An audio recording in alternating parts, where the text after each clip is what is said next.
Welcome to Module 6 in the Patient Care Documentation and Athletic Training. And in this module, we're going to talk about some of the different mandates. And so in 2009, the American Recovery and Reinvestment Act occurred, and that act worked on healthcare systems and trying to ensure that Medicaid and Medicare and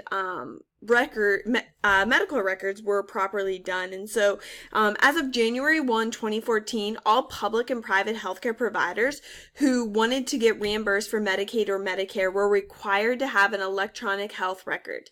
And this is something that's very important because within athletic training, we are not governed by Medicaid and Medicare and cannot bill for those services. And so this is not something that has been an issue. I'm sure there's people here watching this that still use paper and pencil documentation.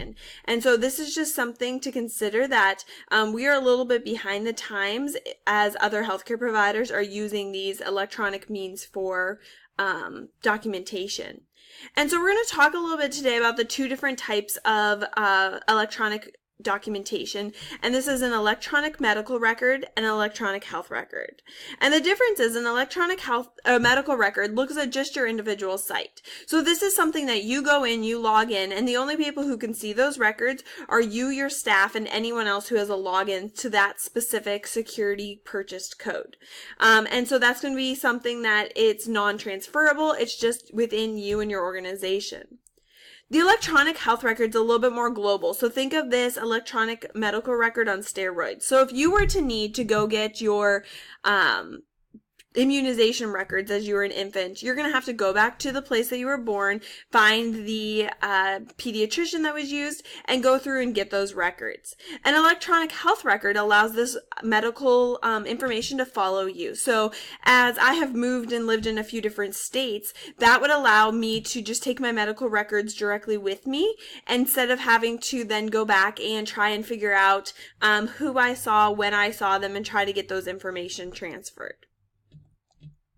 So a really good way of documenting, and especially if you have EMRs, is the use of either mobile documentation units or in-office documentation. And these are just two ways to continue that electronic record keeping and keep the patient's information a little bit more safe. A lot of you may still use pen and paper, and this is a form of documentation that is legal. However, there's some issues within it. So if we are documenting on pen and paper, it's hard to compare improvement. So if I want to look at a patient who has filled out a pain scale for every day that they've seen me, I may have to pull up 15 different progress notes to see where the patient went from day to day. This also makes it hard for any patient-rated outcomes, and just the general accessibility of being able to have to go into your double-locked cabinet and see what your patient did on previous days. There's also some legality issues, as we talked about, because if you don't have that double security, you're in violation of protecting the patient's private records. Additionally, things you need to worry about are continuity of care. So if you have multiple athletic trainers working on the same patient, going back through and finding the documentation every day is something that's going to be very challenging to do. Another question that comes up with documentation are sign-in sheets, and these are sheets that either may be in the front of your clinic that you may keep on you to see what patients you have documented. Some positives is that this is convenient. So you work in a secondary school, you have a large patient population, and you have these sign-in sheets up at the beginning of your clinic. At that point, you and your patients come in, they're able to sign and say that they were there, and you're able to get that record of them. Where the issue comes in and HIPAA, FERPA violations occur is if you come in and say, have a sign-in sheet that has the patient's name, the date, their injury, their treatment, things like that. That is all a violation, because now when the next patient walks into your athletic training facility, they will be able to see what the patient before was in there for and what their injury was. And so despite the convenience and the inability to remember, we need to remember that this is a HIPAA, FERPA violation.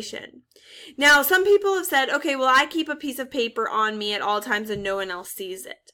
In all technicality, if you have that piece of paper that never leaves your sight, that has zero chance of anyone else ever seeing it, and that gets properly shredded, that is technically okay. However, think about the risk. You set it down on a treatment table and somebody else sees it, or it falls out of your pocket and someone else is able to come in, or you have it in your office and you don't properly handle that piece of paper. Those are all logistical instances that we worry about patient medical records getting lost and or seen by other people. And we need to remember that ultimately this is for communication. So we need to remember that patient care comes first, and by having accurate medical records, the patient's information will be able to be kept, stored, and will be able to translate it to those who can help the patient throughout whatever services they may need.